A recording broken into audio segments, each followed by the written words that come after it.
E não é que o Fluminense parece que finalmente acertou a mão na escolha do seu parceiro para fornecimento de materiais esportivos?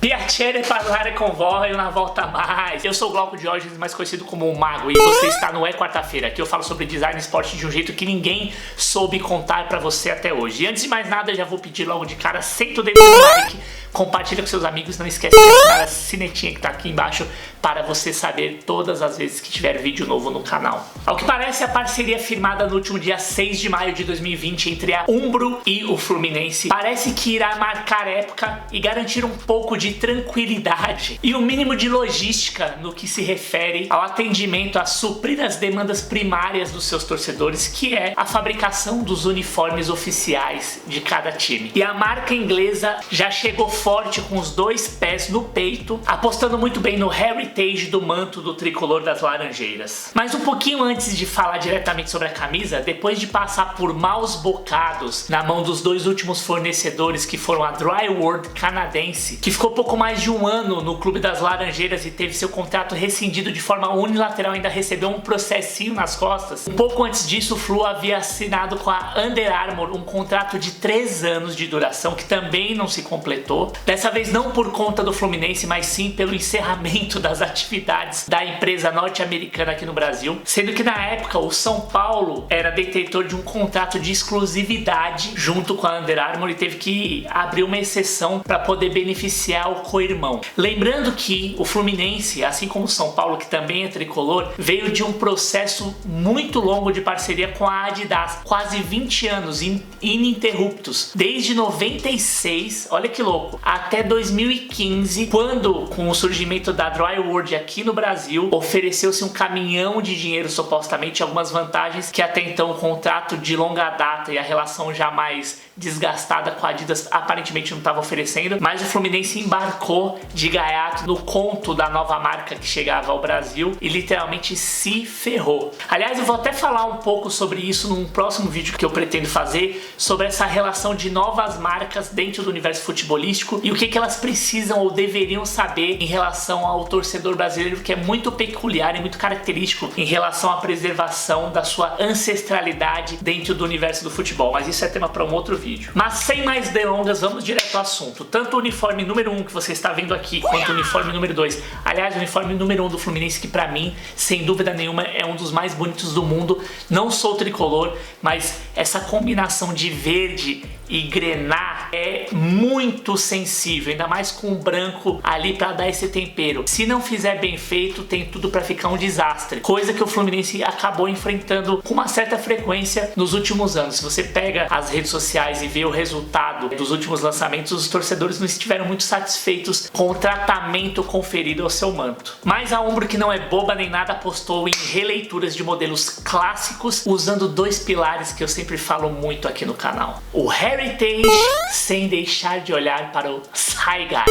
Bom, no uniforme número 1, começando pelo design da modelagem, ou seja, a estrutura de desenho da camisa que eu sempre abordo aqui, ou o desenho do formato da camisa, você já tem esse formato mais slim, que está sendo replicado como uma modelagem quase que padrão por todas as outras fornecedoras, até pela mudança que ocorre no biotipo do jogador. O jogador hoje em dia é muito mais compacto, né? Parece uma ranzinha, bem magrinho, bem fibrado, mas ao mesmo tempo muito forte. E obviamente que você tem essas adaptações para um tipo de desenho de alfaiataria mais sob medida, mais elegante e atrelado de uma maneira como se fosse uma segunda pele ao corpo do jogador. O tipo de releitura moderna que se dá para essa releitura de gola é muito interessante, porque ele faz um blend e um mix de lá atrás, bem no passado, e fazer alusão às camisas clássicas de quando o Fluminense Football Club era um clube mais elitizado e tinha aqueles formatos de camisa até com botões, e faz uma mescla, um mashup com o que seria o formato da gola careca utilizada nos anos 70, ou mais especificamente em 1970, que é a referência de homenagem e releitura dos dois modelos que eu estou mostrando para vocês aqui hoje. Ambos os modelos imortalizados pelos 50 anos da conquista do Robertão, ou da Taça de Prata, como era conhecido o torneio Roberto Gomes Pedrosa, que era o campeonato brasileiro daquela época. A Umbro, dentre todas as empresas que existem aqui no Brasil, cada uma com a sua especificidade, é aquela qual está mais atrelada aos anseios do que é o torcedor brasileiro. O torcedor brasileiro de todos os clubes, de uma maneira geral, ele é muito tradicionalista, ele é muito pouco afeito a novidades, seja ele de qualquer torcida, pode ser corintiano, são paulino, palmeirense. São paulino é ainda pior, mas palmeirenses, cruzeirenses, atleticanos, enfim, com algumas exceções de alguns clubes do Nordeste que estão mais abertos a algumas inovações. O eixo Rio-São Paulo, Minas Gerais também e o Rio Grande do Sul, o Clube dos 12, vamos dizer assim, que eram consideradas as grandes marcas do futebol brasileiro, são torcedores que são muito difíceis de você cativar com mudanças muito bruscas. Ele gosta dessa pegada mais tradicional, o que ficou conhecido como mais raiz, e isso é um DNA também que está muito impregnado na história da Umbro. Isso é um DNA da marca legítimo e universal. Eu já falei um pouco sobre essa consistência de marca mais tradicionalista, o link tá aqui, depois você clica, eu acho que você vai curtir também, saber um pouco mais sobre a história da marca inglesa. Mas voltando a esses dois modelos que realmente ficaram belíssimos, a marca foi muito astuta em recriar esses uniformes que estão não só no imaginário popular do torcedor do Fluminense, mas estão no imaginário popular do torcedor brasileiro de uma forma geral. Esse resgate de tradição é algo que não só a Umbro fez esse ano e tem feito ao longo da sua trajetória, mas outras marcas que são mais disruptivas têm feito também. Tem um exemplo disso, foi o vídeo que eu fiz sobre a camisa do Internacional pela Adidas, e tá aqui, você pode conferir também. O que muda e que traz essa contemporaneidade para a peça é, além de obviamente os aspectos tecnológicos que estão associados à evaporação da sudorese, tipos de tecido e tecnologia, além da modelagem, a padronagem que foi aplicada aqui nesse caso. E essas aplicações de marcas d'água, texturas, padrões, que são uma releitura do que era muito usada no final da década de 80 e início dos anos 90, quando você começa a ter mais tecnologia de produção têxtil para os materiais esportivos. A camisa da Holanda de 88 é um exemplo claro e que ficou eternizado com esse tipo de proposta. A época completamente lisérgica, vamos dizer assim, e bastante contraditória. Depois, obviamente, caiu nas graças do imaginário popular do futebol, porque tinha por detrás, assim como esses uniformes têm, o heritage, a ancestralidade do título, que obviamente fala diretamente ao coração do torcedor e traz uma carga de emoção que facilita que esse tipo de inovação passe de uma maneira um pouco mais fácil. Mas dando continuidade em relação ao escudo, a aplicação do escudo, que é sempre um detalhe que eu bato muito aqui também. O escudo é a joia, é o grande símbolo de identificação com o torcedor, e esse símbolo precisa ser muito bem tratado, e a Umbro já há bastante tempo tem dedicado especial atenção ao design e produção desse tipo de solução gráfica para essas camisas. No caso do Fluminense, a fornecedora marcou um golaço ao trabalhar com material conhecido como TPU, ou poliuretano termoplástico. Eu tô deixando aqui na descrição um link com mais detalhes específicos sobre esse tipo de matéria-prima. Basicamente, num resumo bem rápido, o TPU é um elastômero termoplástico que é derivado de uma mistura de polímeros ou compostos que, quando estão acima da sua temperatura de fusão, eles podem ser moldados e transformados no produto final. E o TPU ele tem umas características que são muito importantes, especialmente para esse tipo de aplicação, porque alia elasticidade, durabilidade e conforto sob as mais diversas temperaturas. Ou seja, você está aplicando isso diretamente no peito da camisa do torcedor sobre uma superfície de tecido, então você tem que ter todos esses cuidados em conta quando você está produzindo esse tipo de objeto. Além disso, ele é resistente à abrasão, você lixar, raspar literalmente, ou até determinados puxões. Ele tem boa capacidade de recuperação elástica, ou seja, você puxa e ele volta à forma inicial. Então ele é um produto que é super adequado para você trabalhar os escudos, porque invariavelmente, não só na situação de jogo, mas em caso de lavagem, você tem que submeter o tecido a situações outras, ele vai resistir bem. Mas basicamente, numa tradução mais popular, é como se fosse aquela borracha que você tem nos carimbos. Liga aqueles carimbos de cartório ou carimbo que você tem nos escritórios antigos para validar que quem está assinando determinado documento é aquela pessoa. É uma película que é meio emborrachada com plástico, que você consegue ter uma grande resolução e ter níveis distintos de profundidade e relevo, e jogar até algumas texturas. Ou seja, você consegue valorizar e trabalhar como se fosse, entre aspas, uma joia realmente o escudo de cada time. Outro detalhe que chama bastante atenção e quase passou despercebido é o contorno da linha do escudo, que geralmente é aplicado em branco, mas aqui no caso essa linha engrenar dá o contraste com as linhas verticais da camisa e sugere uma impressão como se o escudo estivesse pulsando no peito ou quase que saltando, se projetando da camisa. O símbolo da Umbro aqui segue essa mesma premissa, ou seja, eles estão encaixados sobre um eixo horizontal. A proporcionalidade de aplicação também está bastante razoável, tá chique, tá bonito. A única coisa do símbolo da Umbro é que eu acho que ia ficar mais chique, mais legal se fizesse só a aplicação do Double Diamond, que é como é conhecido o símbolo da Umbro, são esses dois diamantes concêntricos e sem o nome Umbro embaixo. Mas como a marca também está chegando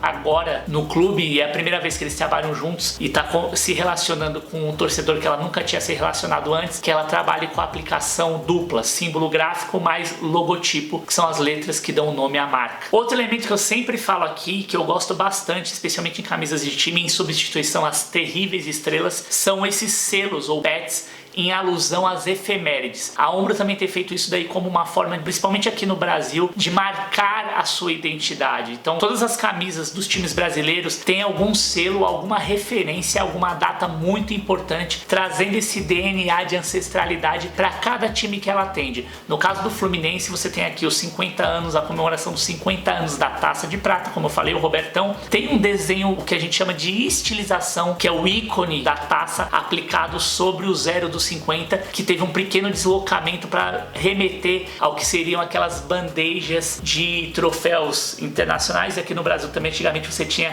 aquelas, não só a taça, mas você tinha o troféu como uma bandeja. Na Europa ainda tem alguns exemplos de troféus que são assim, então o motivo do desenho tá como se fosse essa meia lua ou meio século também, nesse contorno de meio século, 50 anos, ele tá nesse recorte quase que da volta completa do século, que é a maneira como você simboliza graficamente também. Então, além de ter a coisa da bandeja, de estar dentro dessa elipse, remete exatamente a esse período de tempo, essa faixa de 50 anos que se completa agora. O formato do selo comemorativo, ele também segue essa linha que é delimitada a partir do símbolo da Umbro, que é esse diamante, um símbolo mais racionalista. Então, no caso aqui, você tem um hexágono, que é como se você estivesse abrindo o diamante, e de dentro desse diamante, que é o Double Diamond, você tem a efeméride. Todos esses símbolos são muito bem pensados. Pode parecer que não, mas muito melhor do que utilizar estrelas, que são simbologias que já estão bastante datadas e super usadas de uma maneira até equivocada. Esse tipo de símbolo enriquece a peça de uma maneira bastante importante, dá a ela um sentido de tempo e de importância, ajuda também na classificação do colecionismo, que é um mercado muito grande e que movimenta muito dinheiro e do qual as marcas já estão de olho já há algum tempo. No caso da camisa, a mesma premissa é adotada, né? A única diferença é que, até por uma questão de modelagem e do tipo de tecnologia utilizada, você não tem as faixas se cruzando, né? Se entrecruzando, pensando a peça aberta. Você tem aqui alguns ajustes de trapézio e peitoral, e nesses ajustes de trapézio e peitoral são aplicados os padrões que também atendem esse desenho de chevron que eu falei aqui para vocês. E nesse selo que está aqui localizado na parte traseira, você tem exatamente a homenagem ao heritage, ou a ancestralidade do clube, que é fazer alusão ao primeiro escudo do Fluminense, como se você tivesse uma mandala ou um brasão estruturado com uma coroa de louros, também bem geométrica,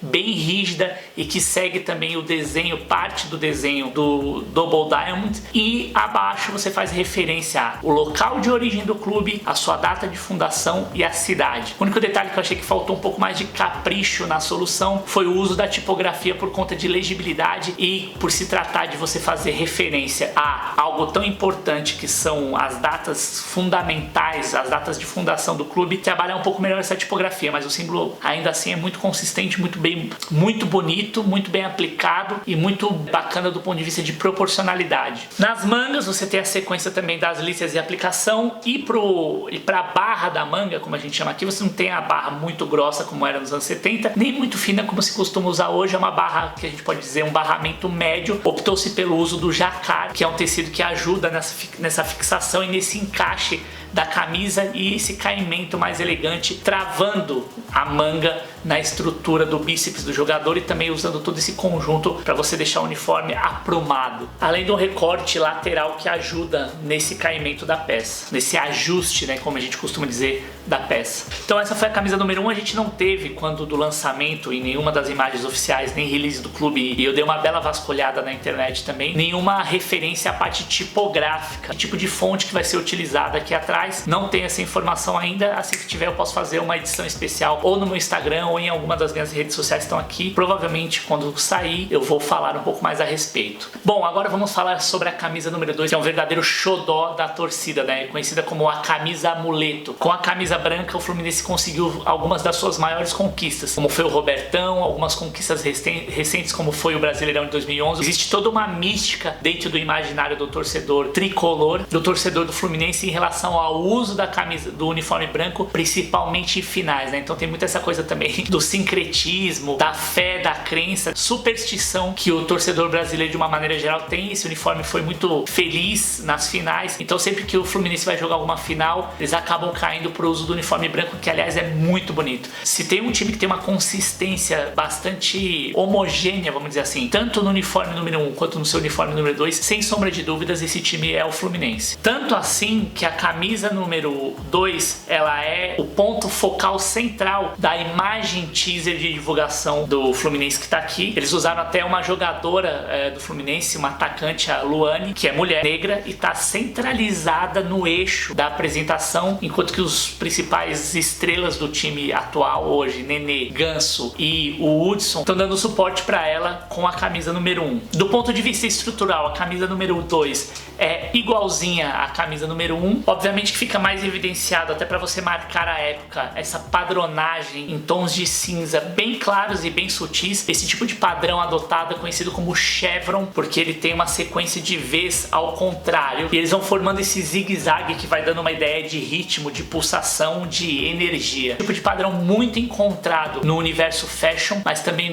dentro da decoração, e é um desenho clássico, não só para o futebol, mas para várias aplicações da vida. E obviamente aqui, ao contrário da camisa dos anos 70 que tinha gola em V e a aplicação das listras tricolores na gola, eles retiram dessa gola, mantém essa gola mais chique, quase que imponente, mantendo o grená ao fundo para dar esse efeito. Na parte de fundo do colar você tem o colar padrão com a aplicação dos logotipos da Umbro, formando um colar de diamantes. A marca se autovaloriza e valoriza a peça também nesse sentido. E você tem a aplicação das listras verticais super finas e super chiques que foram extraídas aqui da gola e aplicadas no peito da camisa. Na parte traseira a proposta clean se mantém, a estrutura de aplicação do selo que existe na camisa 1 são os mesmos selos que estão aplicados na camisa número 2, com a diferença que obviamente o contraste entre o grená e o branco fica mais evidenciado, a aplicação dessa mandala ou desse brasão contendo a ancestralidade tricolor. E na parte traseira o detalhe tipográfico que aqui sim está aplicado, é uma tipografia que é customizada, não sei o nome dessa fonte, mas ela tem um desenho que está sendo usado muito do ponto de vista de regramento agora, que é esse desenho mais expandido nas costas e mais compactado nas laterais. Já você tem com isso um ganho de legibilidade do ponto de vista de uso de mancha pelo eixo vertical e a aproximação entre os caracteres, os números. A mim me incomoda um pouco, precisa ver ainda em campo se a funcionalidade da fonte vai se dar. O contraste entre o grená e o branco, ele é por si só bem efetivo, mas a gente precisa ver se isso funciona muito bem no campo. Aqui na imagem está funcionando bacana. Uma nota crítica do ponto de vista positivo, a escolha de Sofia nesse caso. caso. E aí depende do acordo que você tem com o fornecedor. Ou você aplica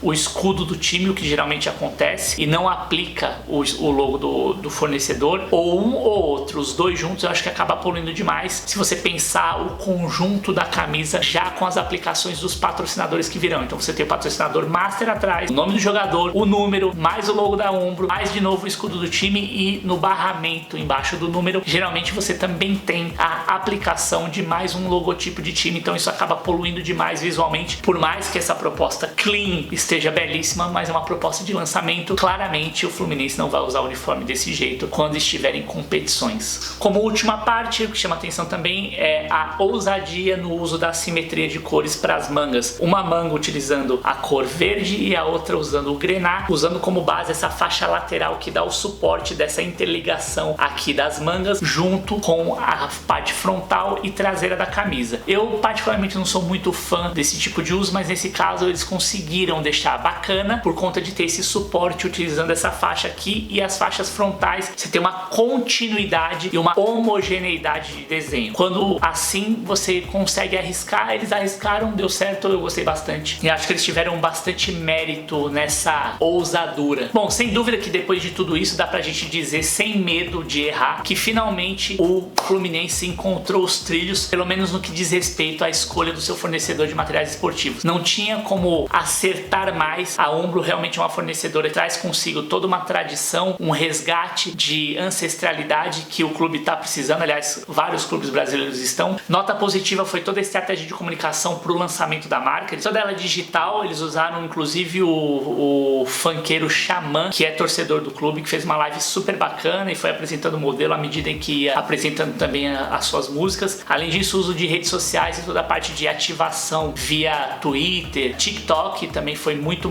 moderna e muito conectada com esse novo torcedor do Flu. Estratégia muito bem pensada, olha para o passado, foca também no futuro e traz uma esperança renovada nessa nova parceria que se cria. E você, o que você achou? Manda aqui seus comentários, me diz o que você gostaria de ver aqui também no canal. Vamos debater acerca dessa novidade importante para o futebol brasileiro, esse resgate da tradicionalidade do futebol brasileiro. Então é isso, espero que vocês tenham curtido. Não esquece, por favor, de assinar as notificações, deixa o seu like aqui, comenta, compartilha, joga nos grupos de WhatsApp, você já sabe. É quarta-feira, design esporte de um jeito que ninguém soube contar pra você até hoje. Fica em casa, usa máscara, álcool, bate o do mago, vamos sair dessa.